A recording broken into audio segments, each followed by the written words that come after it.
Good morning everyone, আমি সুপ্রিয়া চলে এসেছি তোমাদের কাছে আবার একটা নতুন ব্লগ নিয়ে। তো আজকে ব্লগটা একটু অন্যরকম হতে চলেছে, তোমরা কিন্তু লাস্ট অব্দি আজকে ব্লগটা দেখো, কেননা আজকে আমি সকালবেলা পুরো রেডি হয়ে গেছি।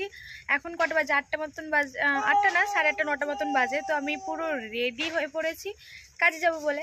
তো আমার বন্ধুরা এক্ষুনি ফোন করে বললো ওদের নাকি ফিস্ট আছে। তো আমি না বলে দিয়েছিলাম যে তুমি কাজে যাব, আগে থেকে তো ছুটি নিইনি, তো আমি না বলে দিয়েছি আমার মতন করে। কিন্তু ওরা কোনো কথা আমার শুনছে না, যে না আজকেরই আসতে হবে, কোনো কথা ওরা শুনবে না। আনলাম যে ঠিক আছে আমি দেখছি। তো জানি না, আমি কাজেই বেরাচ্ছি। সকালবেলা এত ঠান্ডা পড়েছে, এত ঠান্ডা পড়েছে কি বলবো বন্ধুরা। সকাল সকাল উঠে আগে স্নান টান করে নিয়েছি। তো স্নান করে তারপরে খাওয়া দাওয়া করবো। এক্ষুনি মা ডিমের টোস্ট বানাচ্ছে, খাবো। তারপরে খেয়ে দিয়ে আমি কাজে জায়গায় যাব। হয়তো আমি মানে আমার বন্ধুদের সাথে ফিস্টে আসতে পারি, হয়তো না, চেষ্টা করব। আমারও ইচ্ছা আছে যে এতদিন পর বন্ধুদের সাথে বেরাবো, ইচ্ছা আছে। তো এতক্ষণে তো বেরিয়ে যাওয়ার কথা কাজে জায়গায়, কিন্তু মানে বৃষ্টি ঝিরিঝিরি পড়েই যাচ্ছে। দাদা ছাড়তে হবে, এই দেখো পুরো পাতা ফাতা পুরো ভিজে গেছে গায়েস, ঠিক আছে পুরো বন্ধুরা। তো যাব, দাদা ছাড়তে যাবে আমাকে কাজে জায়গায়, তারপরে হয়তো দুপুরবেলা ওখান থেকে হয়তো আসবো। তো দেখো লাস্ট অবধি কিন্তু তোমরা ব্লগটা দেখতে থাকো, অবশ্যই তোমাদের আজকের ব্লগটা ভালো লাগবে, দেখতে থাকো আর সঙ্গে থেকো। তারপরে মা সকালবেলা টিফিন বানিয়ে দিয়েছিল, যেহেতু কাজে যাব। আগে আমি খালি পেটেই চলে যেতাম, মানে দুটো বিস্কুট খেয়েই কাজে চলে যেতাম। মা যখন কলকাতায় থাকতো তখন আমি দুটো বিস্কুট খেয়েই কিন্তু কাজে চলে যেতাম। তো সেই জন্য আমার শরীরটা একটু অসুস্থ হয়ে গেছিলো মাঝখানে। তো মা আসার পর মা আমাকে কোনো সময় খালি পেটে যেতে দেয় না, এবং আমাকে মা টিফিনও দিয়ে দেয় কাজে যাই বলে। তো আমি খেতে চাই না, কেননা আমি চাই না মা কষ্ট করুক আমার জন্য, সকালবেলা উঠে এইটা সেটা রান্না করুক, আমার পছন্দ হয় না।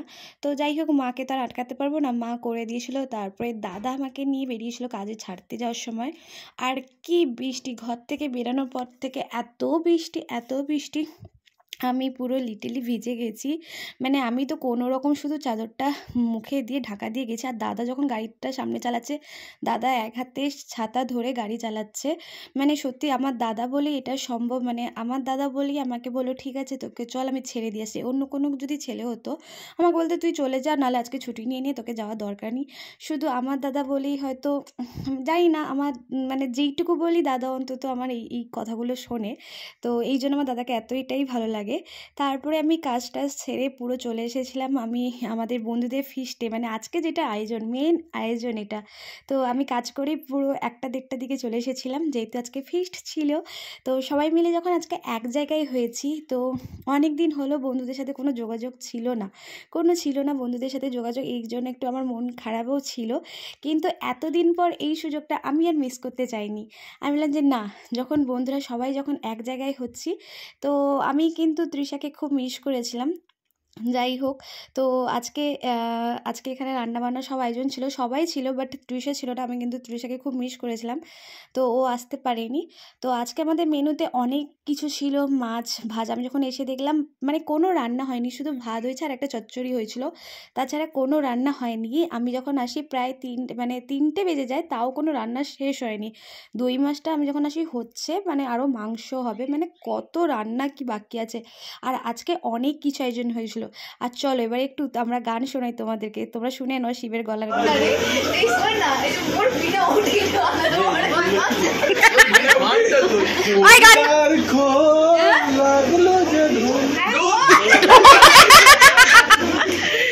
এবার বসছে, মাছ হয়েছে শুধু মনে মনে জঙ্গলে, মনে মনে জঙ্গলে।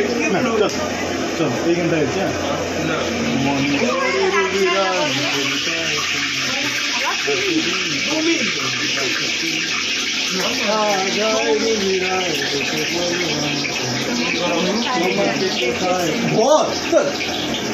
একা একা হবে না,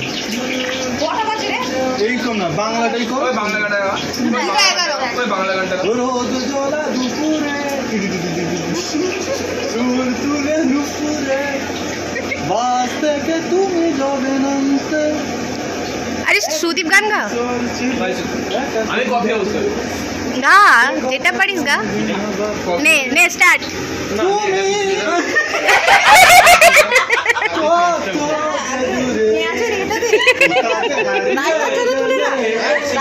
আমার জীবন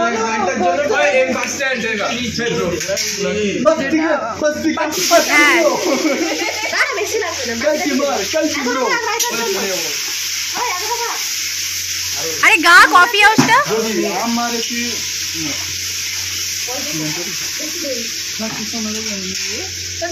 ভালোবাসিস আমার বাকিটা মাংস দিয়ে দে কারি দিস তোরে না কিনা দেবো খাচ্ছি সোনা রে গয়না রে কেন লোক কানে খোপাই গাঁদা লোক কানে খোপাই গাঁদা ফুল আর দিব ঝিলমিল ওই শাড়ি রে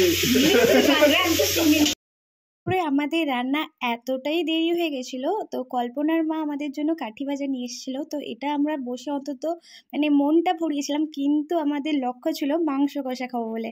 তো আমরা ভাবছি মাংস কষাটা কখন হবে, মাংস কষাটা খাবো। তো এতটাও খিদে পেয়ে গেছিলো যে কিছু করার নেই, কাঠি ভাজাটাই সবাই মিলে খেয়েছিলাম। মানে আমাদের খেতে খেতে প্রায় বেজে গেছিলো ওই 4:30 মতন বেজে গেছিলো। তারপরে আমরা দেখলাম যে আমাদের মাংস রান্না হয়ে গেছে, কমপ্লিট হয়ে গেছে। এবারে আমরা খেতে বসবো সবাই মিলে। আর আজকে অনেক কিছু আয়োজন হয়েছিল। আর রিট্টু না খুব ভালো রান্না করে বন্ধুরা, আমাদের ফিস্ট যখনই হয় রিট্টুই কিন্তু রান্না করে, আর ও সব রকম রান্না পারে, সব রকম।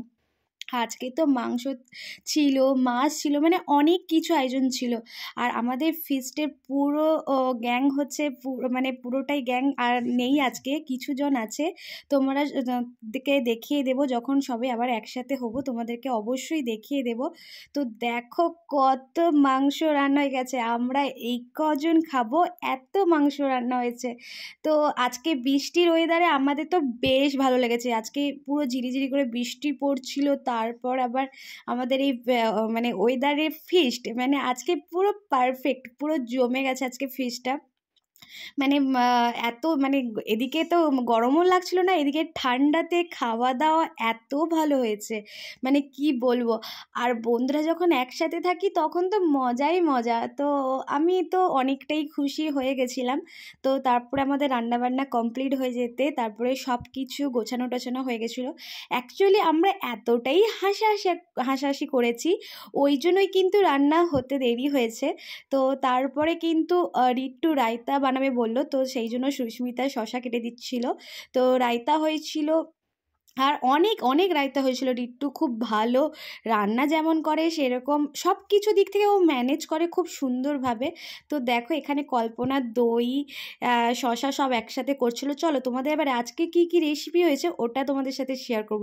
এখানে ছিল মাছের তেলের পটকা ভাজা, মাংস, 1 গামলা মাংস ছিল, মানে যে যত পারো খাও, আনলিমিটেড। রিট্টু বলে দিয়েছে আজকে মাংস যতটা পারিস খা। আমরা কষাতে এতটা খাইনি, কেননা কষা কখন খাবো, প্রায় 4টে বেজে গেছিলো পুরো রান্না হতে, তো কষাটা কখন খাবো। আর এটা হচ্ছে দই মাছ, মাছের পিসগুলো যা ছিল না বন্ধুরা, তো আমি ভয়েস দিচ্ছি, আমার এখনই খিদে পাচ্ছে, মনে হচ্ছে যেন কালকে ওই রান্নাগুলো যেন আজকে খেলে ভালো হতো। তো এখানে ছিল বাঁধাকপির চচ্চড়ি, আর ছিল চাটনি, তারপরে ছিল রায়তা। তো এত রকম রান্না হয়েছিল, ভাবছিলাম যেন বিয়ে বাড়িতেই খেতে এসেছি, কোনো ফিস্টে যে এত রকম ওরা আয়োজন করেছে আমি তো ভাবতেও পারিনি। তারপরে কল্পনা সবাইকে খাবার বেড়ে দিয়েছিল, আমরা আগে বসে গেছিলাম, কেননা অনেকজন ছিল। তো আমরা কিছুজন বসে গেছিলাম, 5 জন মতন বসে গেছিলাম, 5-6 জন মতন বসে গেছিলাম। তারপরে আবার ওরা রিট্টু কল্পনা ধর ওরা দেরি করে বসবে। তো আমরা খাওয়ার পর অনেক আড্ডা মেরেছি বন্ধুরা, অনেক আড্ডা মেরেছি। তো এই যে ফটো ফ্রেমটা দেখছো, এটা কল্পনাকে দেওয়া হয়েছিল কল্পনার বার্থডেতে। তো আমিও চাই আমার বার্থডেতে যেন আমার বন্ধুরা এরকম একটা ফটো ফ্রেম আমাকে দিই। আমার বন্ধুরা কিন্তু সবার বার্থডেতেই কিন্তু এরকম ফটো ফ্রেম দেয়। তো আগের বারই কিন্তু আমার বার্থডেতে কাউকে আমাকে মানে বন্ধুদেরকে ডাকতে পারিনি, সেই জন্য আমি পাইনি। তো যাই হোক, আমারও আশা আছে যেন এরকম একটা ফটো ফ্রেম পাই। তারপরে খাওয়া দাওয়ার পর কল্পনার মা আমাদেরকে ট্রিট দিয়েছিল থামস আপ।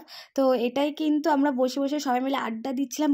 তো সবাই মজা করেছি, প্রায় বাড়িতে আস্তে আস্তে পুরো 7টা খানি বেজে গেছে। তো এতটাই হাসাহাসি করেছি কি বলবো, মানে সবাই এখানে ছিল, খুব মজা করেছি, খুব মজা করেছি। তারপরে মানে খাওয়ার পর আমার তো আর শরীরে কোনো মানে ইচ্ছাই করছে না যে আমি আর কি করব, আমার মনে হচ্ছে আমি একটু ঘুমাতে পারলে ভালো হয়। তারপরে তো আমি থামস আপ খেলাম, দেখেছো আমার মুখ চোখের অবস্থা দেখেছো, আমি কি হয়তো সবার সাথে হাসছি কিন্তু আমার মনে হচ্ছে না আমি একটু শুয়ে পড়ি। তো এতটাই ঘুম চলে এসেছিলো। যাই হোক বন্ধুরা, তোমাদের আজকে ভিডিওটা কেমন লাগলো অবশ্যই কিন্তু জানাবে। যদি ভালো লেগে থাকে প্লিজ প্লিজ প্লিজ তোমরা কিন্তু লাইক, কমেন্ট, শেয়ার এবং সাবস্ক্রাইব করতে কেউ বলো না। তোমরা অনেকে আমার ভিডিও দেখো কিন্তু কেউ সাবস্ক্রাইব করো না। তো প্লিজ বন্ধুরা তোমরা তাড়াতাড়ি, খুব তাড়াতাড়ি আমার ভিডিওটা সাবস্ক্রাইব করো। ও দিলে আমারও ভালো লাগবে, আমি নতুন নতুন ভিডিও দেওয়া তোমাদেরকে চেষ্টা করব। তো যাই হোক, তো যদি ভালো লেগে থাকে তো লাইক কমেন্ট শেয়ার সাবস্ক্রাইব করে দিও। তো এখনকার জন্য টাটা, নেক্সট মিনি ব্লগে খুব তাড়াতাড়ি তোমাদের সাথে দেখা হচ্ছে।